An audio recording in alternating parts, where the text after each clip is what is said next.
बिस्मिल्लाहिर्रहमानिर्रहीम। अस्सलाम वालेकुम। Welcome to online computer tutor और मैं आपका teacher Khurram Shahzad.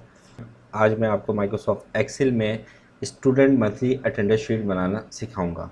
Attendance sheet में यूज़ होने वाले तमाम फार्मूलाज को भी डिटेल के अंदर समझाऊंगा। स्टार्ट करते हैं आज की क्लास। कंप्यूटर स्क्रीन पर हम आ चुके हैं और माइक्रोसॉफ्ट एक्सेल हमारे सामने ओपन है। अटेंडेंस शीट में आप कौन कौन सी हेडिंग्स इंसर्ट करना चाहते हैं वो तमाम हेडिंग्स आप इंसर्ट कर दें। फर्स्ट रॉ में हम टाइप करेंगे अपने स्कूल, कॉलेज, यूनिवर्सिटी यानी कि अपने इदारे का नाम। ये हमने टाइप कर दिया, इंटर। सेकंड रॉ में हम शीट का नेम टाइप कर देते हैं, अटेंडेंस शीट। सेकंड रॉ में month of April 2021। Fourth row में हम टाइप कर देते हैं क्लास 6। इन हेडिंग्स को बाद में भी हम इंसर्ट कर सकते हैं, टाइप कर सकते हैं, पहले कर दें बाद में कर दें, कोई प्रॉब्लम नहीं है। फर्स्ट कॉलम में हमें चाहिए होगा सीरियल नंबर, सेकंड कॉलम में स्टूडेंट का GR number and third column में स्टूडेंट नेम। अब हम इन कॉलम्स की एडजस्टमेंट करेंगे। सबसे पहले हम कॉलम ए को एडजस्ट करते हैं। कॉलम ए को एडजस्ट करने के लिए माउस का कर्सर आप कॉलम टैब पर लेकर आइए और कॉलम ए के बॉर्डर लाइन पर माउस के कर्सर को ले आइए। जब आप बॉर्डर लाइन पर माउस के कर्सर को लेकर आएंगे तो माउस का कर्सर डबल एरो में कन्वर्ट हो जाएगा। अगर हम बॉर्डर लाइन से हटाते हैं माउस का कर्सर तो ये देखिए डाउन एरो आपका आ रहा है, लेकिन जैसे ही आप कॉलम बॉर्डर लाइन पर माउस का कर्सर को लेकर जाएंगे तो डबल एरो में कन्वर्ट हो जाएगा। इसके बाद माउस के लेफ्ट बटन को आपने प्रेस करके रखना है। कॉलम की विड्थ इंक्रीज करनी है, बढ़ानी है तो राइट साइड पे माउस के कर्सर को आपने ड्रैग करना है, और अगर कॉलम की विड्थ को कम करना है, डिक्रीज करना है तो लेफ्ट साइड पे आप माउस को ड्रैग करना है। ठीक है।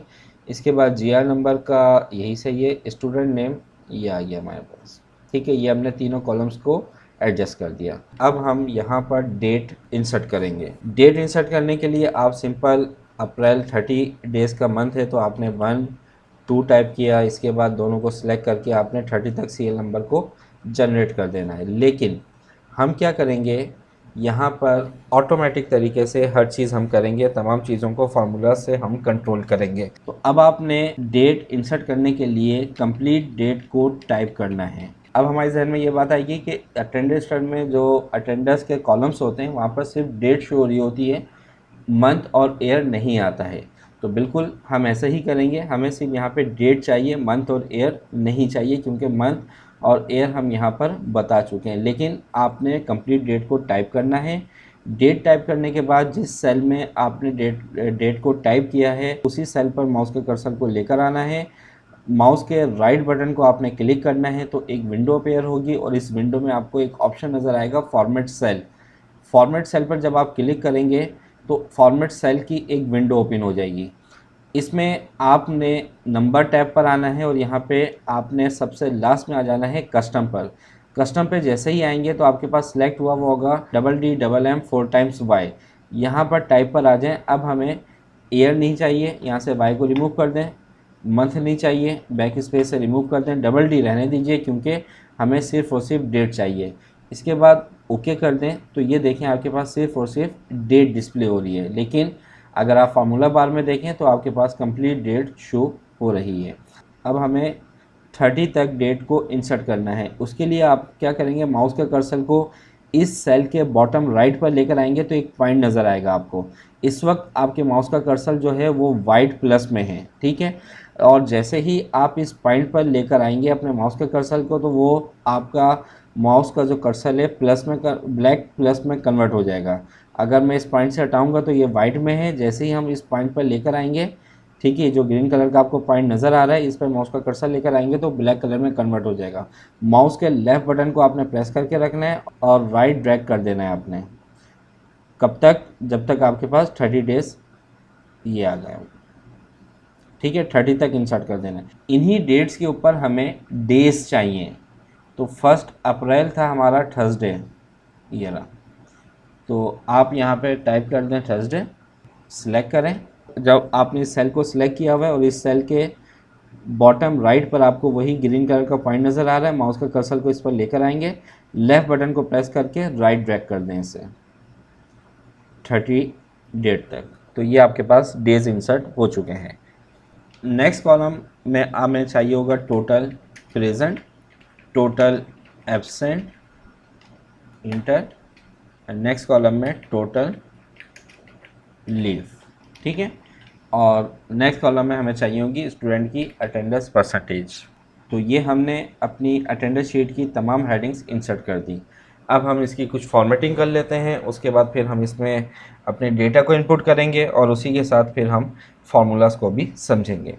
अब हम डेट 1 से लेकर डेट 30 तक के जो कॉलम्स हैं उनकी विड्थ को एडजस्ट करेंगे। तो इन तमाम कॉलम्स की एक साथ एडजस्टमेंट के लिए आप माउस के कर्सर को कॉलम टैब पर लेकर आइए, ठीक है, और यहाँ से माउस के लेफ़्ट बटन को प्रेस करके रखें और 30 डेट तक के कॉलम्स को सिलेक्ट कर लें और फिर किसी भी कॉलम की बॉर्डर लाइन पर डबल क्लिक कर दें। तो ये आपके तमाम कॉलम्स इक्वल एडजस्ट हो गए। सिलेक्ट हुआ है, यहाँ से इसको सेंटर कर दें और ये सेल का सेंटर हो गया। ठीक है, अब देखें ये जो हेडिंग्स हैं ये हमें इसके इक्वल करनी है। स्टूडेंट नेम, इस पर एक सेल ब्लैंक है, जीआर नंबर के ऊपर एक सेल ब्लैंक है, यहाँ पे ब्लैंक है। इन दोनों को आपने सेलेक्ट करना है, मर्ज एंड सेंटर। इन दोनों को सिलेक्ट करें, मर्ज एंड सेंटर, इन दोनों को सिलेक्ट करें, मर्ज एंड सेंटर। इसके बाद इन तीनों सेल्स को सिलेक्ट कर लें और यहाँ से इसको सेंटर कर दें। फिर यहाँ पे आ जाइए, इन दोनों को हमने सेलेक्ट किया, मर्ज एंड सेंटर। अब देखें टोटल प्रेजेंट हमें इसी विद में चाहिए, हम बढ़ाना नहीं चाह रहे इसको। ठीक है, हम क्या चाह रहे हैं, हम चाह रहे हैं कि इसी विद में ये रहे। इसके लिए आपने क्या करना है, यहाँ पे वॉप टेक्स्ट का आपके पास एक बटन है, इस पर आपने क्लिक कर देना है। इन दोनों को सिलेक्ट किया, मर्ज एंड सेंटर, वॉप टेक्स्ट। इन दोनों को सिलेक्ट किया, मर्ज एंड सेंटर, वॉप टेक्स्ट। इन दोनों को सिलेक्ट किया, मर्ज एंड सेंटर, वॉप टेक्स्ट। ठीक है, यहाँ पे हम सीरियल नंबर टाइप कर देते हैं, 1 2 10 स्टूडेंट की हम बना देते हैं।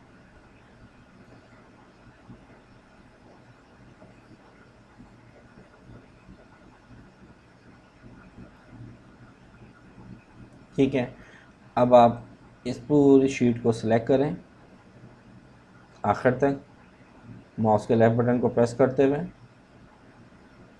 और यहाँ पे देखें होम टैब में फ़ॉन्ट ग्रुप में आपके पास बॉर्डर हैं, यहाँ पे क्लिक कर दें ऑल बॉर्डर पे और एक मरतबा फिर यहाँ से इसको सेंटर कर दें। ठीक है, ये हमारी अटेंडेंस शीट का स्ट्रक्चर रेडी हो चुका है। अब हम इसमें अपने डेटा को इनपुट करते हैं। यहाँ पर A101 A1002 जो भी स्टूडेंट का जीआर नंबर है वो आप टाइप कर दें। इन दोनों को मैंने सेलेक्ट किया, पॉइंट पर माउस का कर्सर को लेकर और नीचे ड्रैग कर दिया, ये मैंने अटेंडेंस शीट ले ली। अब यहाँ पर स्टूडेंट का नेम टाइप कर दें आप, मैं ABCD यहाँ पे टाइप कर देता हूँ। आपने स्टूडेंट का नेम टाइप करना है, जो स्टूडेंट का नेम हो। ठीक है, इसको सिलेक्ट करें और नेम को लेफ़्ट पर कर दें अलाइनमेंट। यहाँ पर आपने प्रेजेंट, एब्सेंट, लीव जो भी स्टूडेंट की है वो आपने टाइप करना है। तो हम यहाँ पे P टाइप करते हैं, प्रेजेंट। ठीक है, P को ये, अब P इस सेल को आपने सेलेक्ट किया यानी कि क्लिक किया इसके ऊपर, तो आपको बॉटम राइट पर वही पॉइंट नज़र आ रहा है। माउस के कर्सर को आपने यहाँ पर लेकर आना है, इसके ऊपर लेफ़्ट बटन को प्रेस करके रखना है और इसे नीचे ड्रैग कर दें और इसे नीचे ड्रैग कर दें। ठीक है, ये डेटा कॉपी हो गया। इसके बाद इसको यहाँ से ड्रैग करें 30 डेट तक। अब आप कहीं पर भी स्टूडेंट की एब्सेंट टाइप कर दें, लीव टाइप कर दीजिए। ठीक है, तो ये हमारा एक अटेंडेंस शीट का डेटा इनपुट हो चुका है। अब हमें यहाँ पर total present, total absent, total leave और परसेंटेज निकालना है। तो देखें अटेंडेंस शीट में हम सबसे पहला जो फार्मूला यूज़ करेंगे वो यूज़ करेंगे काउंट इफ़। काउंट इफ़ का फार्मूला काम क्या करता है ये पहले समझ लीजिए। हमें अल्फ़ाबेट, नंबर, कैरेक्टर्स, किसी भी टाइप के डेटा को काउंट करना हो, वहाँ पर हम काउंट इफ़ का फार्मूला यूज़ करते हैं। काउंट इफ़ के फार्मूले में दो चीज़ें होती हैं, एक होता है आपके पास रेंज और सेकंड होता है आपके पास क्राइटेरिया। ठीक है, ये दो चीज़ें होती हैं फार्मूले में, आपको डिफ़ाइन करनी होती हैं। काउंट इफ़ के फार्मूले में ये दो चीज़ें होती हैं। अब देखें, हमें यहाँ पर फर्स्ट स्टूडेंट, ठीक है, ये जो फर्स्ट स्टूडेंट है इसके टोटल प्रेजेंट चाहिए यहाँ पर। तो इस स्टूडेंट की टोटल प्रेजेंट हम कहाँ से लेंगे? डेट 1 से लेकर डेट 30 तक के कॉलम्स में से, ऐसा ही है।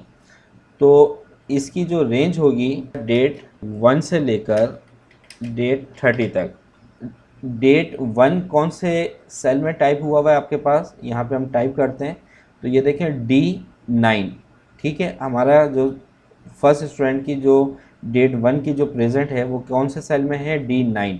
डी कॉलम और रो नंबर 9 के सेल में, तो ये सेल का नेम क्या होगा? D9। तो डेट 1 जो है वो D9 पर है और डेट 30 जो है वो कौन से सेल में है? AG9 पर। तो हमारे डेटा की रेंज हो गई D9 से लेकर AG9 तक, ये हमारे डेटा की रेंज है। ठीक है, अब क्राइटेरिया क्या है? या तो प्रेजेंट होगा P, एब्सेंट होगा उसके लिए हम A यूज़ करेंगे, या फिर लीव होगा उसके लिए हम L यूज़ करेंगे। टोटल प्रेजेंट पर आपने क्लिक करना है। एक्सेल में जब हम फार्मूला इनपुट करेंगे तो फार्मूला से पहले इक्वल टू का साइन ज़रूरी होता है, तो आपने इक्वल टू टाइप किया। इसके बाद फार्मूला टाइप करेंगे काउंट इफ, शिफ्ट के साथ 9 ब्रैकेट ओपन। जैसे ही हमने फार्मूले को टाइप किया तो फार्मूला टाइप करने के साथ साथ फार्मूला हमें खुद बता रहा है कि आपने सबसे पहले क्या चीज़ सेलेक्ट करनी है, उसके बाद आपने क्या सिलेक्ट करना है। तो सबसे पहले हमें रेंज बतानी है फार्मूले को। रेंज क्या है? D9 से लेकर AG9 तक। ठीक है, ये देखें अभी मैंने आपको बताया था डेट 1 D9 पर है और डेट 30 जो है वो AG9 पर है। तो आप यहाँ पे डायरेक्ट भी टाइप कर सकते हैं और आप चाहें तो यहाँ से उस रेंज को सिलेक्ट भी कर सकते हैं। तो ये हमने सिलेक्ट कर लिया, तो ये देखें सेल एड्रेस ऑटोमेटिकली आपके सामने डिस्प्ले हो चुका है। इसके बाद कॉमा, इन्वर्टिस कॉमा, शिफ्ट के साथ इंटर के बराबर में आपके पास की होती है, शिफ्ट के साथ उसको प्रेस करेंगे तो इन्वर्टिस कॉमा आपके पास ऑन हो जाएगा। अब यहाँ पर आपने क्राइटेरिया बताना है। क्राइटेरिया क्या है? P, क्योंकि हमने P को काउंट करना है कि ये स्टूडेंट कितने दिन प्रेजेंट रहा है। इन्वर्टिस कॉमा को क्लोज कर दें, ब्रैकेट को क्लोज करेंगे, शिफ्ट के साथ 0 की को प्रेस करेंगे तो ब्रैकेट क्लोज हो जाएगा। इसके बाद आप इसके बाद इंटर कर दें तो ये देखें टोटल प्रेजेंट काउंट हो चुकी हैं फर्स्ट स्टूडेंट की। ठीक है, अभी हम फर्स्ट स्टूडेंट की बात कर रहे हैं।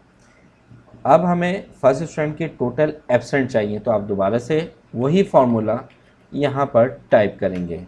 तो फार्मूला दोबारा से टाइप ना करें क्योंकि फार्मूला हम यहाँ पे बता चुके हैं, वही फार्मूला हमें नेक्स्ट कॉलम में चाहिए। तो आप यहाँ से फार्मूले को कॉपी कर लें, माउस यहाँ पर डबल क्लिक करें और फार्मूले को कॉपी कर लें। सेलेक्ट करें पहले, कंट्रोल-C से कॉपी करके इंटर कर दें। टोटल एब्सेंट पर आएँ, डबल क्लिक करें, कंट्रोल-V, फार्मूला पेस्ट किया हमने और P की जगह आपने टाइप कर देना है A, इंटर। तो ये टोटल एब्सेंट आ गई। फार्मूला कॉपी हुआ है, वही फार्मूला हमें टोटल लीफ में टाइप करना है। डबल क्लिक करें, कंट्रोल-V से फार्मूला पेस्ट किया और P की जगह आ जाएगा L एंड इंटर। तो ये देखिए हमारे पास फर्स्ट स्टूडेंट की टोटल प्रेजेंट, टोटल एब्सेंट और टोटल लीव आ चुकी हैं। अब मज़ीद जो 9 स्टूडेंट्स हैं इनकी भी हमें टोटल प्रेजेंट, एब्सेंट और लीव चाहिए। तो आपने यहाँ पर फार्मूला दोबारा से टाइप नहीं करना है, बल्कि इसी को आपने नीचे ड्रैग कर देना है, तो वो तमाम फार्मूलाज सेल रेंज के हिसाब से अप्लाई हो जाएगा। आप इन तीनों सेल्स को सिलेक्ट करें और माउस के कर्सर को बॉटम राइट पर जो ये ग्रीन पॉइंट आ रहा है इस पर लेकर आएँ। लेफ़्ट बटन को प्रेस करके इसको डाउन ड्रैग कर दें तो ये देखें तमाम जगह फार्मूला अप्लाई हो चुका है। आपको हर सेल में अलग अलग फार्मूला टाइप करने की ज़रूरत नहीं है। यहाँ पे डबल क्लिक करके देख सकते हैं, रेंज ऑटोमेटिकली वो सिलेक्ट कर लेगा। ठीक है, तो ये हमने तमाम स्टूडेंट्स के टोटल प्रेजेंट, टोटल एब्सेंट और टोटल लीव काउंट कर लिए हैं। इस शीट में जहाँ जहाँ संडे है वहाँ पे मार्क कर दें क्योंकि संडे ऑफ होता है। तो ये देखें फर्स्ट संडे ये रहा आपके पास, इसको सिलेक्ट करें पूरे कॉलम को, मर्ज एंड सेंटर, ओके। यहाँ पे टाइप कीजिए संडे,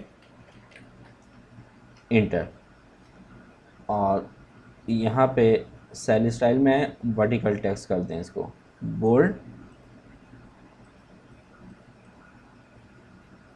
ठीक है, कंट्रोल सी से कॉपी करें और हर संडे वाले कॉलम में इसको पेस्ट कर दें। यहाँ पर आएँ, कंट्रोल वी क्लिक करें, कंट्रोल वी पेस्ट के लिए संडे के फर्स्ट को इसको सिलेक्ट किया, कंट्रोल वी। ठीक है, तो ये आपने संडे भी मार्क कर दिया। अब हमें यहाँ पर परसेंटेज निकालना है तमाम स्टूडेंट्स का। तो यहाँ पर हम लेते हैं सबसे पहले टोटल डेज ऑफ मंथ। देखें टोटल डेज ऑफ मंथ, वैसे तो 30 डेज़ हैं लेकिन वर्किंग डेज़ कितने हैं, टोटल वर्किंग डेज़ लिख देता हूँ यहाँ पे। ठीक है, ताकि आप लोग कंफ्यूज ना हो। Total working days of month. अब आपने यहाँ पर एक फार्मूला टाइप करना है।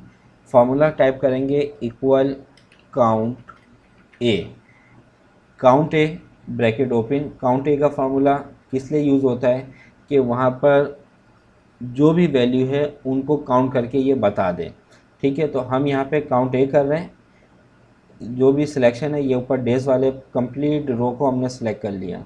अगर ब्रैकेट क्लोज, इसके बाद माइनस, क्या माइनस करना है इसमें से, सेकंड फार्मूला इसी के साथ टाइप करेंगे काउंट इफ़, क्योंकि अभी थोड़ी देर पहले हमने टोटल प्रेजेंट एब्सेंट और टोटल लीव में अप्लाई किया था। ब्रैकेट ओपन, अगेन आप डेज वाले कॉलम्स को सिलेक्ट कर लेंगे, यानी कि D7 से लेकर AG7 तक के कॉलम्स को। ठीक है, और इसमें से क्या माइनस करवाना है आपने, संडे, क्योंकि संडे ऑफ होता है। एंड ब्रैकेट क्लोज और इंटर, तो ये आपके पास 26 डेज। ठीक है, परसेंटेज निकालने के लिए इक्वल सेलेक्ट करेंगे टोटल प्रेजेंट को divide by total working days of month. ठीक है, इंटर कर दें और यहाँ से इस सेल को सिलेक्ट करें और नंबर फॉर्मेट से परसेंटेज को सिलेक्ट कर दें और नीचे ड्रैग कर दें, तो ये तमाम जगह फार्मूला पेस्ट हो जाएगा। लेकिन हमारे पास यहाँ पर एरर आ रहा है। अब ये एरर क्यों आ रहा है इसको समझ लीजिए। देखें, हमारे पास फार्मूले में दो चीज़ें हमने सेलेक्ट करी, टोटल प्रेजेंट को टोटल डेज ऑफ मंथ से हमने डिवाइड कर दिया, तो आपके पास फर्स्ट स्टूडेंट की आ गई। लेकिन जब हम नीचे ड्रैग कर रहे हैं तो अब ये उससे नीचे वाले फार्मूले को, यानी कि 26 जहाँ पर वर्किंग डेज आ रहे हैं उससे नीचे वाले सेल को ये रीड कर रहा है। यहाँ पे तो सही रीड कर रहा है इस वाले टोटल प्रेजेंट सेल को, लेकिन यहाँ पर इससे नीचे वाले सेल को रीड कर रहा है। अब क्या करें, अब आपने क्या करना है, दोबारा यहाँ पर आएँ, डबल क्लिक करें, फार्मूला ओपन करें। ये जो आपका total working days of month वाला जो सेल है AK6, ठीक है, इसको आपने सिलेक्ट करना है और कीबोर्ड से F4 प्रेस कर देना है। इसको ब्रेक कर देंगे, ठीक है, यानी कि फिक्स कर देंगे। उसके बाद इंटर कर दें और नीचे ड्रैग कर दीजिए दोबारा, तो ये तमाम स्टूडेंट्स की आपके पास प्रेजेंट, ये तमाम स्टूडेंट्स की परसेंटेज आ चुकी है। ठीक है, तो ये देखें हमारी अटेंडेंस शीट रेडी है।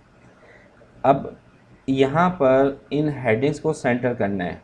सेंटर करने के लिए सबसे पहले फर्स्ट रो को सिलेक्ट करें, ठीक है, मर्ज एंड सेंटर कर दें, बोल्ड कर दें। ठीक है, हेडिंग्स को कितना बड़ा आप रखना चाह रहे हैं वो देख लीजिए। सेकंड रो को मैंने सेलेक्ट किया, मर्ज एंड सेंटर,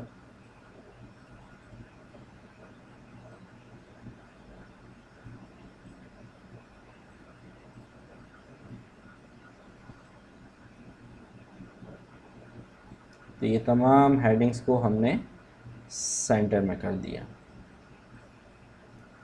ठीक है, यहाँ पर आइए, इसको भी हम यहाँ पे बॉर्डर लाइन दे देते हैं।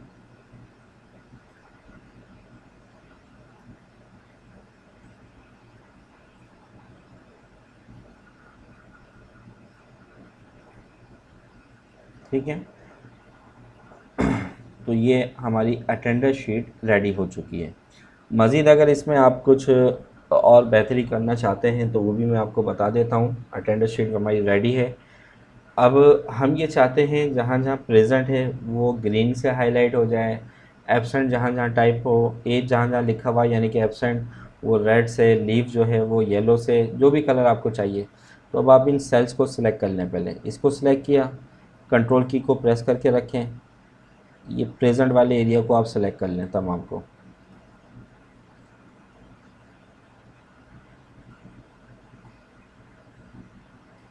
होम टैब में आपके पास कंडीशनल फॉर्मेटिंग का एक ऑप्शन होता है, इस पर क्लिक करें, न्यू रूल। सेकंड ऑप्शन पे आइए, format only cells that contents, और इसके बाद फॉर्मेट ओनली सेल विथ, जो फर्स्ट बॉक्स है इसमें आपने सेलेक्ट करना है स्पेसिफिक टेक्स्ट। सेकंड पे कंटेनिंग जो है वो ऑटोमेटिकली टाइप हुआ होगा, आपने यहीं पे रहने देना है इसको। और यहाँ पे आपने टाइप करना है पी फॉर्मेट, यहाँ पर हम इसको ग्रीन कर देते हैं, ओके, ओके कर दें। ठीक है, दोबारा यहाँ पर आइए, मैनेज रूल पे आ जाएं अब, new rule, second option specific text, a format, और यहाँ से फिल में जाकर इसको रेड ले लेते हैं। ठीक है, again new rule, second specific text, और एल फॉर्मेट में जाकर येलो कर देते हैं, ओके कर दें, ओके कर दें, अप्लाई, ओके। तो ये देखिए, ठीक है, अगर हम कहीं पे भी लीव टाइप कर दें तो वो ऑटोमेटिकली येलो हो जाएगा, एब्सेंट अगर दे दें तो रेड, और पी प्रेजेंट जहाँ जहाँ होगा वो ग्रीन हो जाएगा। ठीक है, इसको सिलेक्ट करें, टोटल प्रेजेंट को, कंडीशनल फॉर्मेटिंग, डेटा बार पे आइए, टोटल एब्सेंट, इसकी ज़रूरत नहीं है क्योंकि हम परसेंटेज निकाल चुके हैं। हाँ, अगर परसेंटेज आपने नहीं निकाली होती तो ये आप फॉर्मेटिंग ये वाली अप्लाई कर देते हैं, लेकिन मैं बता रहा हूँ जैसे आपको बेहतर लगे वो आप यहाँ पे अप्लाई कर सकते हैं। ठीक है, ऊपर वाले कॉलम्स को सिलेक्ट कर लें, इसको यहाँ से बोल्ड कर दें, और यहाँ से इसको हम कलर दे देते हैं। संडे वाले कॉलम्स को सिलेक्ट कर लें, ये अटेंडेंस शीट हमारी रेडी है। तो उम्मीद करता हूँ अटेंडेंस शीट आपको अच्छे से समझ में आ गई होगी, फार्मूलाज अच्छे से समझ में आ गए होंगे। फिर भी अगर कोई प्रॉब्लम हो तो कमेंट्स में ज़रूर पूछ लीजिएगा, आपको रिप्लाई दे दिया जाएगा। मिलते हैं नेक्स्ट वीडियो में, जब तक के लिए अपना ख्याल रखिएगा। अल्लाह हाफिज़।